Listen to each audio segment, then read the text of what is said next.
آستین کا سانپ ہے اور ایک آدمی کھلا سانپ، دونوں میں فرق ہے۔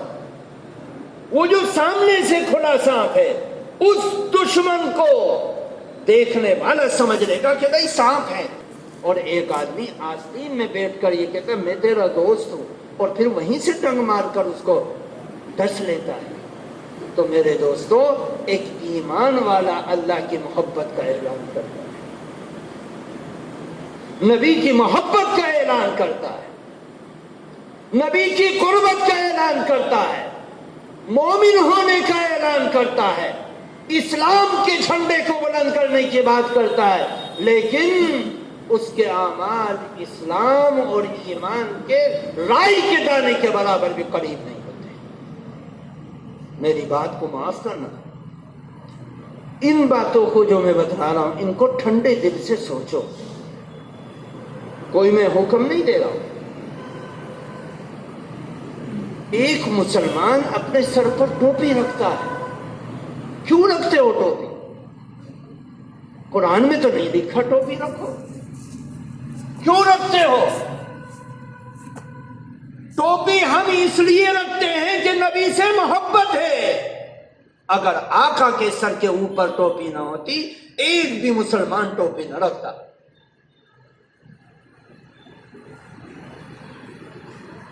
پورے قرآن پاک کو دیکھو، فجر کی 2 رکعت قرآن میں نہیں، ظہر کی 4 رکعت قرآن میں نہیں، عصر کی 4 رکعت قرآن میں نہیں، مغرب کی 3 رکعت قرآن میں نہیں، عشاء کی 4 رکعت قرآن میں نہیں ہے۔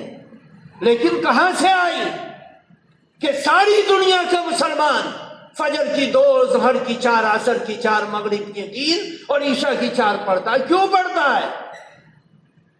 اس لیے کہ قرآن اللہ کا پیغام ہے، اس پیغام کو سب سے زیادہ سمجھنے والے نبی ہیں۔ نبی نے 23 سال کی زندگی تک اس نماز کو دن میں 5 مرتبہ پڑھ کر امت کو سکھلایا کہ دیکھو فجر کی اتنی رکعت ہے، پڑھایا۔ نبی نے ساری زندگی امامت کی، صرف 18 نمازیں نبی کی زندگی کی ایسی ہیں جن میں اللہ کے نبی امامت نہیں کر سکے، نہیں کی، نہیں کر نہیں سکے۔ جب بالکل زندگی کے آخری گھنٹے چل رہے تھے اور آپ بے ہوشی میں مبتلا ہوتے تھے اور ہوش آتا تھا، آپ نے فرمایا کہ ابو بکر سے کہو کہ نماز پڑھائے، امامت کرے۔ حضرت عائشہ صدیقہ رضی اللہ تعالی عنہا نے عرض کیا، یا رسول اللہ آپ خود نماز کیوں نہیں پڑھاتے، ابو بکر سے کیوں پڑھواتے؟ فرمایا میرے اللہ کا یہی حکم ہے کہ ابو بکر امامت کرے۔ میرے دوستو، اللہ کے نبی نے ان رکعتوں کو پڑھ کر امت کو 23 سال میں سکھلایا کہ یہ دین ہے اصل، یہ دین ہے اصل۔ اب جو صحابہ کرام نے دین امت کو سکھلایا وہی دین اصل ہے، اس کے علاوہ جو کچھ ہے وہ سب دین سے ہٹ کر ہے۔ اللہ کے نبی صلی اللہ علیہ وسلم ایک موقع پر تشریف فرمایا بنی اسرائیل میں 72 فرقے تھے اور میری امت میں 73 فرقہ، ایک جنت میں جائے گا باقی سب گمراہ۔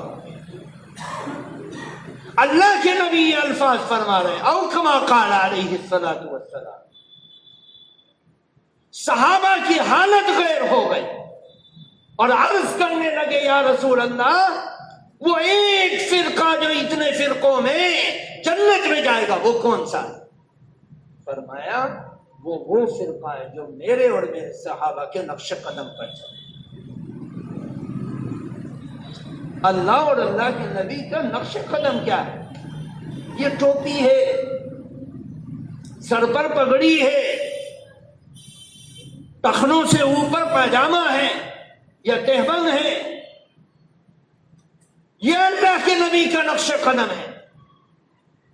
فجر کی اتنی رکعت پڑھنا ہے، ظہر کی اتنی پڑھنا ہے، عصر کی اتنی پڑھنا ہے، مغرب اور عشاء کی اتنی پڑھنا ہے، جمعے کی اتنی پڑھنا ہے، عیدین کی اتنی پڑھنا ہے۔ یہ نبی کا نقش قدم۔ میرے دوستو، بزرگوں، اللہ کے دین کو ایسے پکڑو جیسے صحابہ نے پکڑا، جیسے صحابہ نے پکڑا۔ حضرت عبداللہ ابن مسعود رضی اللہ تعالی عنہ اللہ کے نبی کے ساتھ، عبداللہ ابن عمر اللہ کے نبی کے ساتھ، عبداللہ ابن عباس اللہ کے نبی کے ساتھ ہیں۔ یہ وہ لوگ ہیں جن کا دن اور رات اللہ کے نبی کی بالکل جسم کے قریب رہتا تھا۔ انہوں نے دین کو سمجھا اور امت کو انہوں نے دین دیا، اور ان کی برکت سے امت تک دین پہنچا، اور وہ اس دین کو چلانے والے، اس کو زندہ رکھنے والے، اس کو بتلانے والے، اس سے محبت کرنے والے، اس کو دلوں سے لگانے والے اور اس کے مطابق اپنی زندگی کو گزارنے والے قیامت تک رہیں گے۔ اسی لیے فرمایا کہ میری امت کبھی بھی لاچار نہیں ہوگی۔ میری امت کی انگلی پکڑ کر چلانے والے ہر دور میں رہیں، ہر دور میں ان کی رہبری کرنے والے ہوں۔ پہلے زمانے میں وہ امتیں تباہ ہو گئیں، کیوں؟ اس لیے کہ گدھے اور گھوڑے سب برابر ہو گئے، لیکن اللہ کے نبی صلی اللہ علیہ وسلم کی امت تباہ نہیں ہوگی۔ اس میں صحیح دین کو سمجھنے والے ہر زمانے میں باقی رہیں، بتلانے والے موجود رہیں گے، سمجھانے والے موجود رہیں گے، عمل کروانے والے موجود رہیں گے۔ آج آپ دیکھیے اللہ تعالی کے دین کو ان مشکل حالات میں زندہ رکھنے والے بھی موجود ہیں، جو دین کی تڑپ رکھتے ہیں اور وہ سفر میں رہتے ہیں ہمیشہ۔ وہ ہم جیسے لوگوں کے پاس آتے ہیں کہ مولانا نماز پڑھنا تو بڑا جرم ہو گیا، اب نماز کیسے پڑھیں؟ آپ نے پوچھا کسی سے؟ آپ ٹرین میں نماز نہیں پڑھ سکتے، آپ اسٹیشن پر نماز نہیں پڑھ سکتے، آپ پبلک استھل پر نماز نہیں پڑھ سکتے۔ جب آپ نہیں پڑھ سکتے تو آپ کے دل میں یہ سوال پیدا ہونا چاہیے، جہاں میں نماز نہیں پڑھ سکتا، نماز کا وقت ہے، اب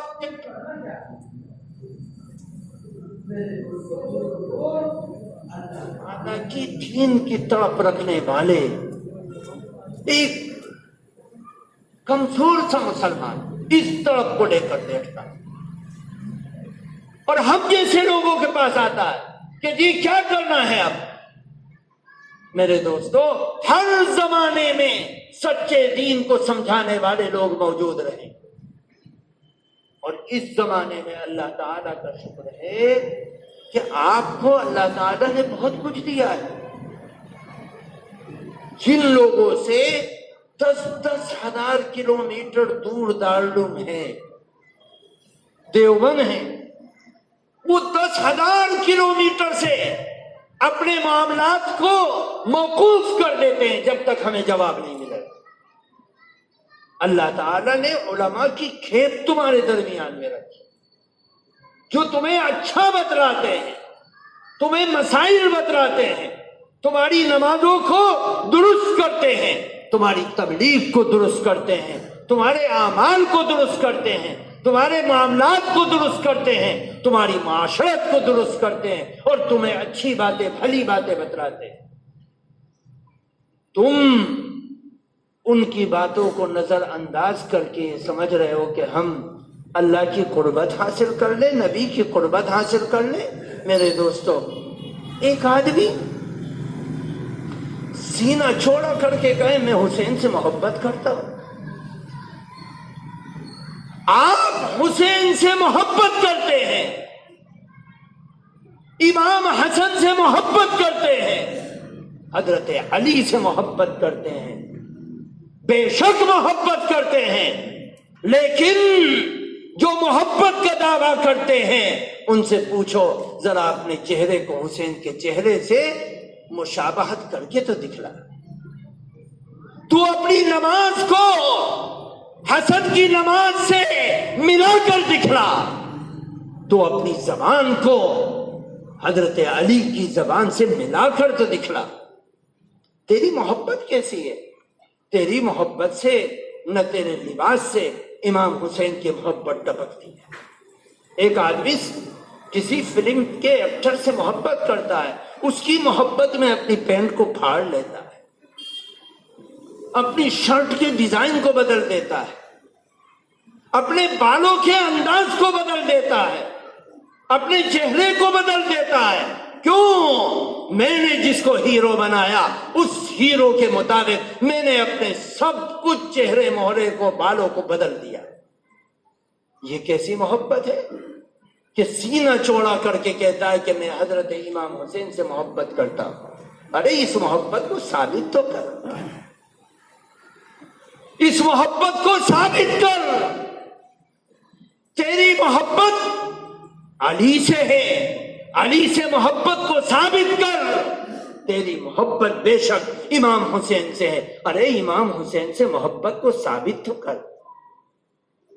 تو نے نمازوں کو چھوڑ چھوڑ کر اپنی زندگی کو تباہ کر دیا، اور امام حسین سے محبت کا دعویٰ۔ کون حسین؟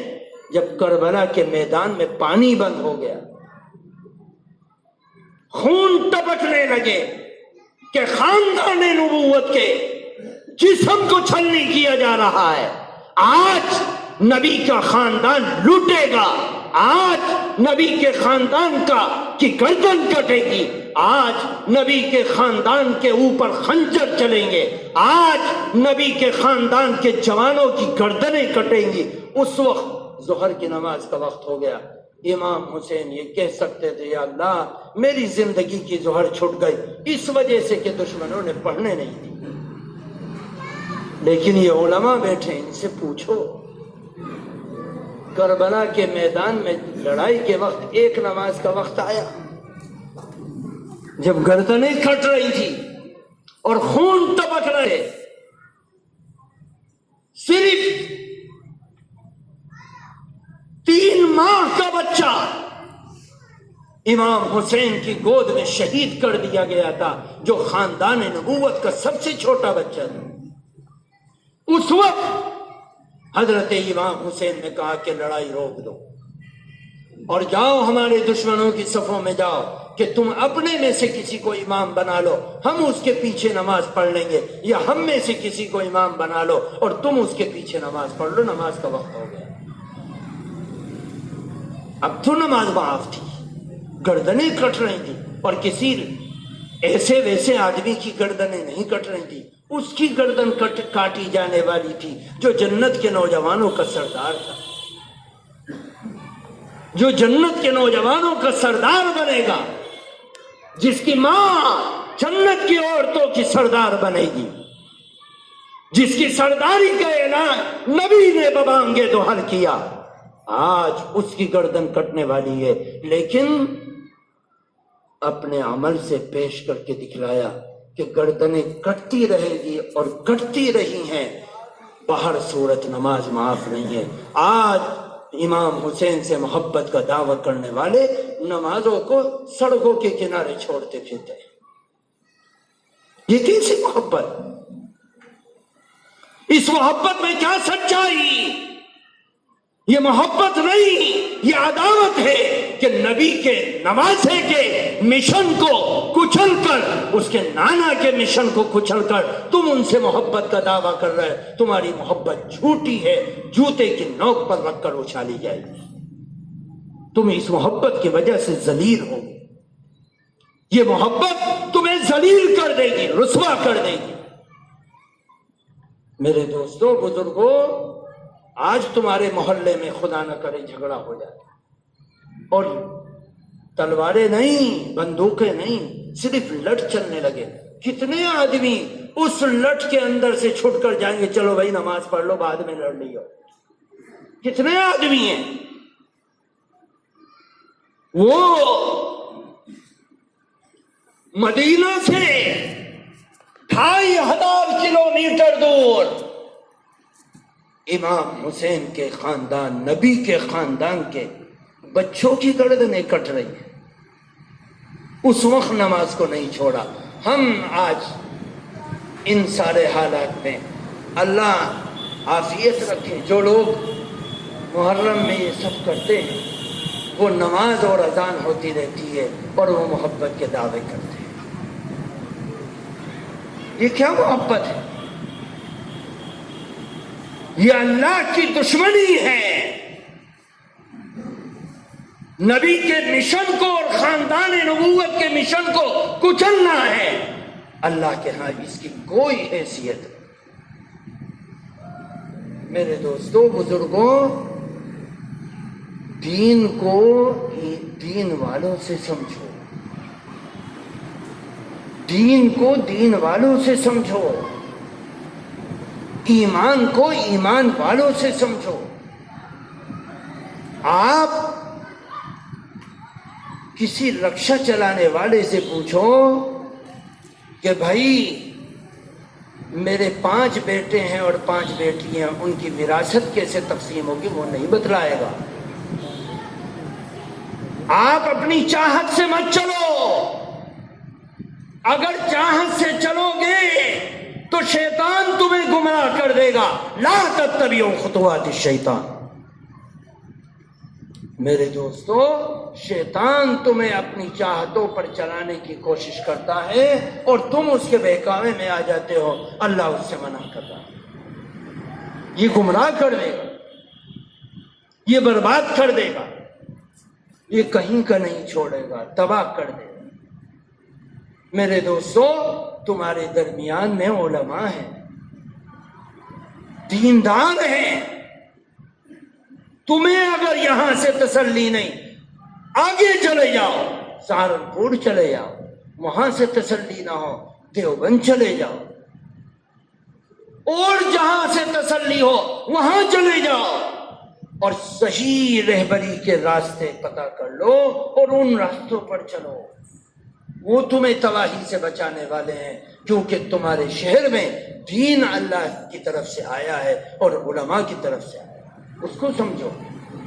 تم میری بات کو نہیں سمجھتے، نہ سمجھو،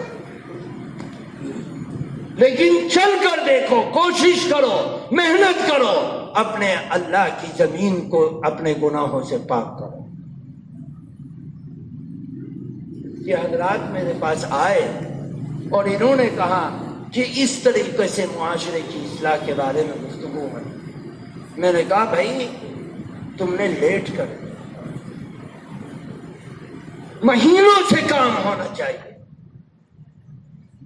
ہر مسجد میں کام ہونا چاہیے، لوگوں کو سب کچھ پتا ہے لیکن ہٹ دھرمی میں نہیں کرتے، ضد میں نہیں کرتے، دشمنی میں نہیں کرتے۔ لیکن کس کو نہیں پتا ہے کہ بھئی یہ کام جو بزرگوں نے نہیں کیا، جو بڑے نہیں کرتے، اللہ والے نہیں کرتے، ہم اس کو کر رہے ہیں۔ سب کو پتا ہے کہ ہم غلط کر رہے ہیں، لیکن ضد ہے جو ان کو رکنے نہیں دے رہی۔ یہ ضد ہے جو ان کو رکنے نہیں دے رہی، اور وہ اس ضد کی وجہ سے تباہ و برباد ہو رہا ہے۔ پستی اور ذلت ان کو نہیں تو ان کی اولاد کو تباہ کرے، ان کی نسل کو تباہ کرے۔ اللہ تعالی کا دین کھلی کتاب ہے، اس کو سمجھو آ کر۔ اللہ کے نبی صلی اللہ علیہ وسلم کے صحابہ کا عمل کیا تھا؟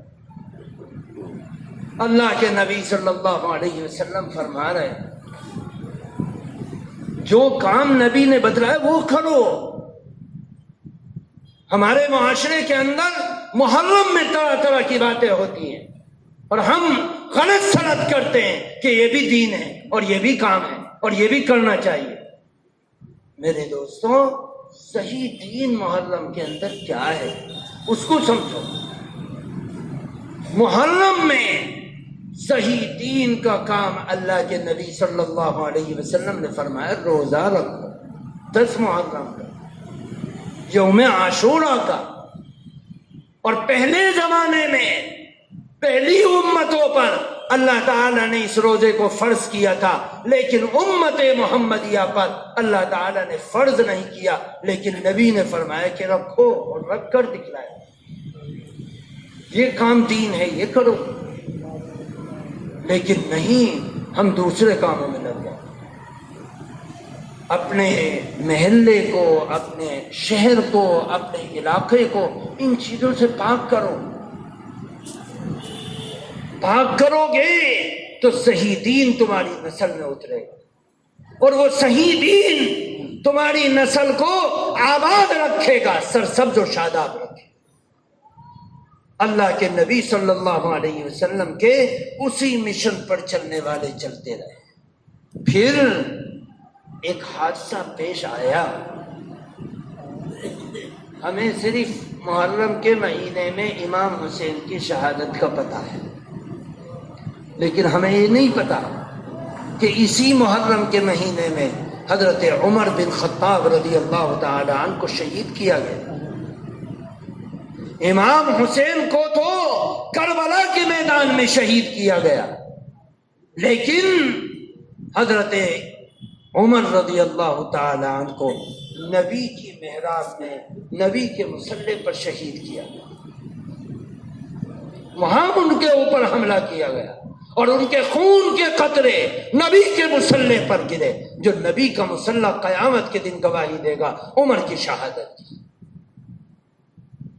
میرے دوستو، یہ ایک ناخوشگوار واقعہ جو 10 محرم کو پیش آیا،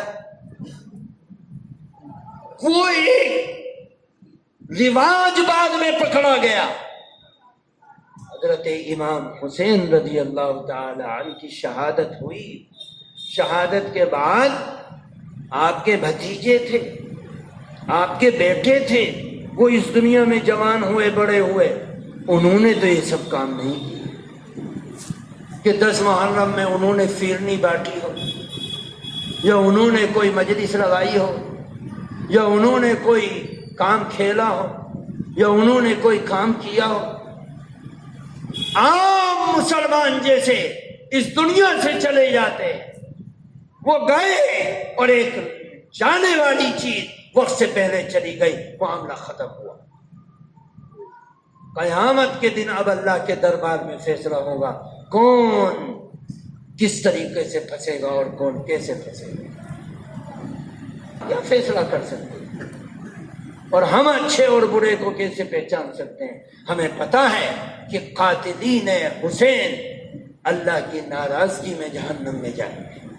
ہمیں پتا ہے من قتل مؤمنا متعمدا فجزاؤہ جہنم، اللہ کا فیصلہ ہے، ہمیں پتا ہے. لیکن اس کو ہم جس طریقے سے ریپیٹ کرتے ہیں تو ہمیں صرف صحابہ میں ایک شہید یاد رہتا ہے، وہ شہید یاد نہیں رہتے جنہوں نے حضرت نبی کریم صلی اللہ علیہ وسلم کے دین کی اتباع میں جن کے جسم کے 17 ٹکڑے کیے گئے. وہ صفیہ یاد نہیں ہیں جن کے جسم کے 2 ٹکڑے کر دیے گئے. وہ صحابیہ یاد نہیں کہ ایک اونٹ کے پیر میں ایک رسی اور ایک اونٹ کے پیر میں ایک رسی، اور ان کی دونوں ٹانگوں میں ایک ایک رسی لگا کر باندھ کر دونوں اونٹوں کو الگ الگ سمتوں میں دوڑا دیا گیا اور جسم کے 2 ٹکڑے ہو گئے. وہ شہیدہ یاد رہے.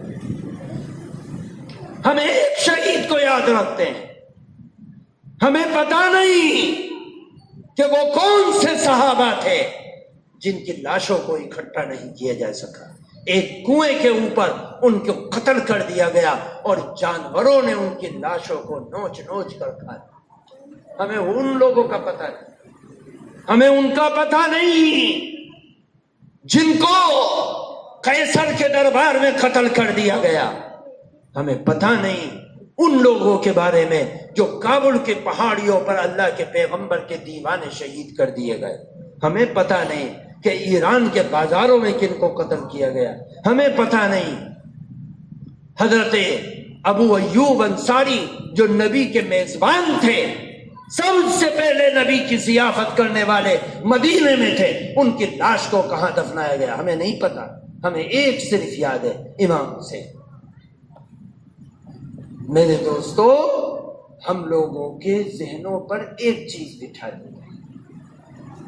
ہم تمام صحابہ کو دیکھیں.